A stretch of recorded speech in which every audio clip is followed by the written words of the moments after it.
অসাধারণ সুন্দর একটা ব্যাপার আছে, যেদিকে আমি আলোচনার মোড় ঘুরিয়ে নিতে চাই। আল্লাহ জান্নাতি মানুষদের বর্ণনা দিয়েছেন, আল্লাহুম্মা আদখিলনা ফি জান্নাতিক। দোয়া করছি আল্লাহ যেন আমাদের তার জান্নাতে প্রবেশ করান। আমরা যখন আল্লাহর জান্নাতে প্রবেশ করব, পরিশেষে এমন একটা সময় আসবে, আল্লাহ যার বর্ণনা দিয়েছেন এভাবে তার প্রতি বিশ্বাসীদের পোশাক পরানো হবে বিশেষ ধরনের।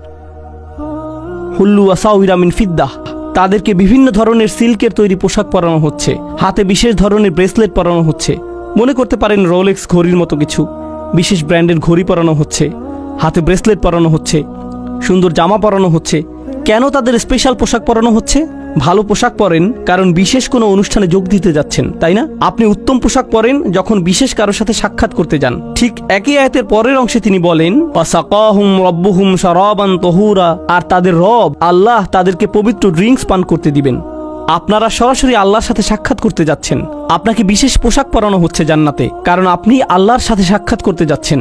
এখন জান্নাতে যখন আল্লাহর সাথে আপনার সেই সাক্ষাৎটি হবে, আল্লাহ আমাদের সবাইকে তার সাথে সেই সাক্ষাৎটি করার সৌভাগ্য দান করুন। যখন সেই সাক্ষাৎটি হবে, তিনি আমাদের একটা ড্রিঙ্কস দিচ্ছেন, সুস্বাদু পানীয় দিচ্ছেন। আর যখন পবিত্র পানীয় আমাদের দিচ্ছেন, তিনি তখন আমাদের সাথে কথা বলছেন, ইন্না হাযা কানা লাকুম জাযাউন ওয়া কানা সাঈকুম মাশকুরা। এটি তোমাদের বেতন, এটি তোমাদের পুরস্কার, আর তোমাদের কর্মপ্রচেষ্টা ছিল প্রশংসাযোগ্য। তোমাদের চেষ্টাগুলো স্বীকার করে নেওয়া হলো। অর্থাৎ মানুষকে সৃষ্টি করা হয়েছে উল্লেখের অযোগ্য করে।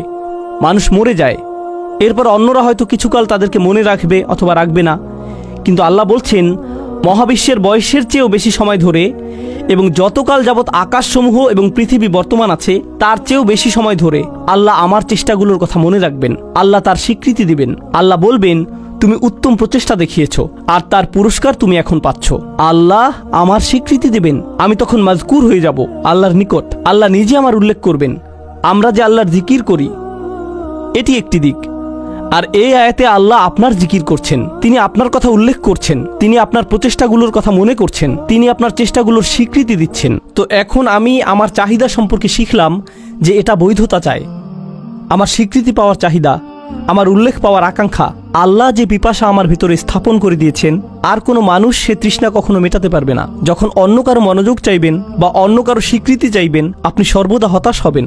এরপর উপলব্ধি করবেন, যদি আপনি সত্যি কৃতজ্ঞ হন, যদি প্রকৃত শুকরগুজারি হন, তখন আপনি শুধু আল্লাহর কাছ থেকে স্বীকৃতি খুঁজবেন, শুধুই তার কাছে। এটাই আপনার জন্য যথেষ্ট। আর যখন তা যথেষ্ট হবে, জান্নাতে আল্লাহ বলবেন, এই যে তোমার স্বীকৃতি। এটা সেই একই সূরা। প্রসঙ্গত, যখন আমরা অন্যদের জন্য মঙ্গলজনক কিছু করব, ইউতআইমুনা তাআম, তারা অন্যদের আহার করায়, আল্লাহ বলেন, ইন্নামা নুতআইমু লিওয়াজহিল্লাহি লা নুরিদু মিনকুম ওয়াজাযাউন ওয়ালা শাকুরা। এমনকি যখন আপনি অন্যদের জন্য ভালো কিছু করেন, আপনি তাদের নিকট প্রশংসা খোঁজেন না, আপনি থ্যাংক ইউ খোঁজেন না, আপনি তাদের কাছে স্বীকৃতি খোঁজেন না। এই কথা আপনি নিজেকে মনে করিয়ে দেন এবং তাদেরকেও, আমি আপনাদের কাছে কিছুই চাই না, আমি শুধু আল্লাহর সামনে কিছু নিয়ে দাঁড়াতে চাই। আমি শুধু চাই আল্লাহ দেখুক আমি কি করেছি, আমি শুধু চাই আল্লাহ যেন আমার এই কাজে খুশি হন। এটাই আমার সমস্ত চাওয়া। আর এই শিক্ষাটি আল্লাহ আমাদেরকে এই সুন্দর সূরার একেবারে কেন্দ্রে প্রদান করেছেন, স্মরণীয় হওয়ার প্রশ্নের মাধ্যমে। আমাদের তাদের অন্তর্ভুক্ত হওয়া যারা আল্লাহর প্রতি কৃতজ্ঞ, আল্লাহর প্রতি কৃতজ্ঞতার জিন্দেগি যাপন করা। একদিন এমন বিষয়ে পরিগণিত হবে, আমাদের তাদের অন্তর্ভুক্ত হওয়া যারা আল্লাহর প্রতি কৃতজ্ঞ, আল্লাহর প্রতি কৃতজ্ঞতার জিন্দেগি যাপন করা একদিন এমন বিষয়ে পরিগণিত হবে যখন আল্লাহ আমাদেরকে স্বীকৃতি দেবেন। ঠিক এই ভ্রমণটি এখানে ঘটেছে। এই সূরার একেবারে শুরুতে আপনারা দেখবেন আল্লাহ উল্লেখ করছেন, আমরা আমাদের মায়ের গর্ভে ছিলাম। আর মায়ের পেটকে বলা হয় রাহাম, গর্ভকে বলা হয় রাহাম। আর সূরার সমাপ্তিতে আল্লাহ বলেন, ইউদখিলু মান ইয়াশাউ ফি রাহমাতিহি।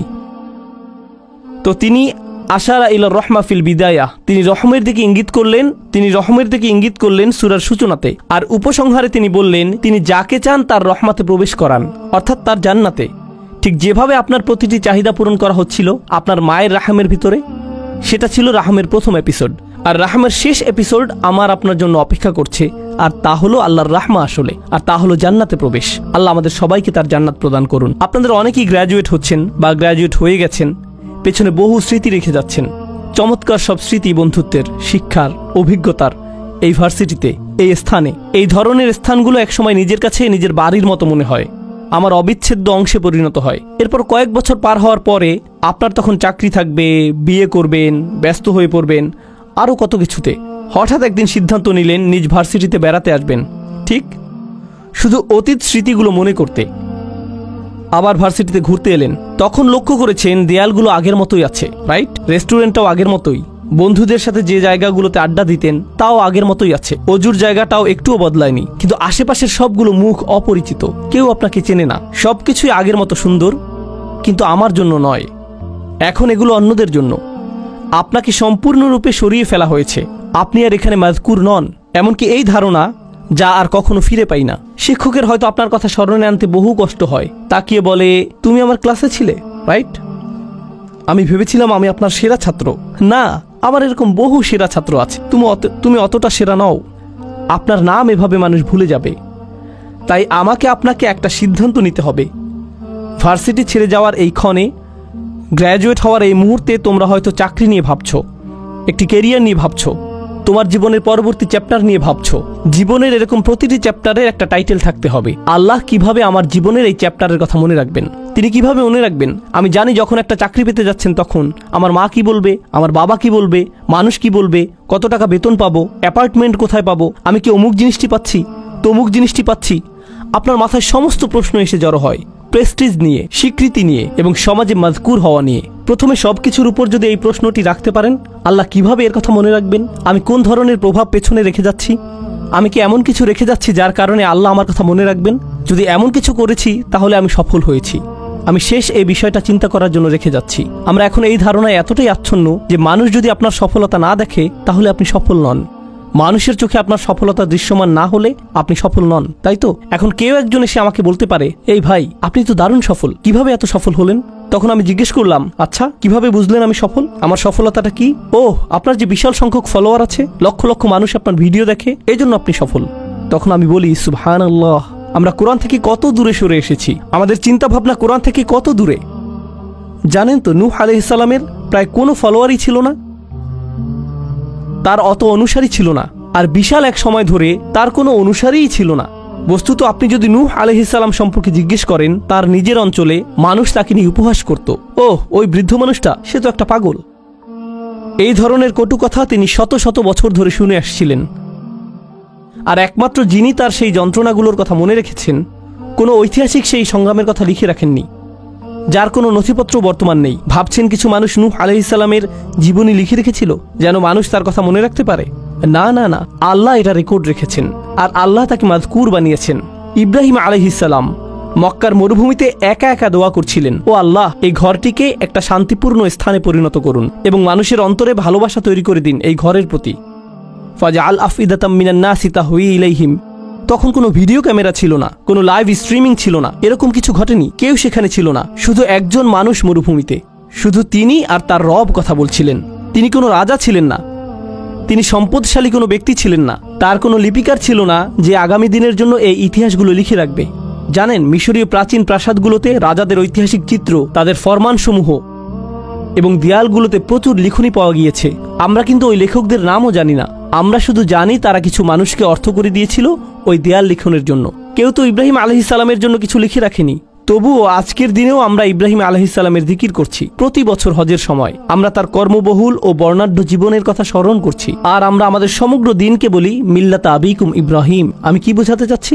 মানুষকে গায়রে মাযকুর হিসেবে সৃষ্টি করা হয়েছে। ইতিহাসের অধিকাংশ সময় জুড়ে আমাদেরকে অস্মরণীয় করে রাখা হয়েছে। হ্যাঁ, আমরা অতিশয় সামান্য কিছু সময় এই দুনিয়াতে বেঁচে থাকি, সেই সময়ের পরে আমরা গায়রে মাযকুর হয়ে পড়তে পারি। আপনি হয়তো এই বিশ্ববিদ্যালয়ে গায়রে মাযকুর হয়ে পড়তে পারেন পরের বছরই। তো এটাই আমার আপনার জীবনের বাস্তবতা। আপনি যদিও কারো প্রচুর উপকার করেন, বছরখানেক পরেই সে ভুলে যেতে পারে তুমি আমার জন্য কি করেছো। শুধুমাত্র একজনের কাছে আপনি চিরকালের জন্য মাযকুর থাকবেন, আর তিনি হলেন আল্লাহ আযজা ওয়া জাল্লা। তাই আল্লাহ তাআলা বলছেন, আল ইয়াওমা নানসাকুম কামা নাসিতুম লিকা ইয়াউমিকুম হাযা। কিছু মানুষকে সেদিন তিনি বলবেন, আজ আমি তোমাদেরকে ভুলে যাব, আজ আমি তোমাদেরকে ভুলে যাব, যেমন করে তোমরা এই দিনের সাক্ষাৎকে ভুলে গিয়েছিলে। এখন পছন্দ আমাদের, আমরা কি তাদের অন্তর্ভুক্ত হতে চাই আল্লাহ যাদেরকে ভুলে যাবেন কিন্তু মানুষ মনে রাখবে, নাকি আমরা তাদের অন্তর্ভুক্ত হতে চাই আল্লাহ যাদের কথা মনে রাখবেন আর মানুষ তাদের মনে রাখুক বা না রাখুক তাতে কিছু যায় আসে না। বারাকাল্লাহু লি ওয়া লাকুম ফিল কুরআনিল হাকিম ওয়া নাফা'নি ওয়া ইয়্যাকুম বিল আয়াতি ওয়া যিকরিল হাকিম।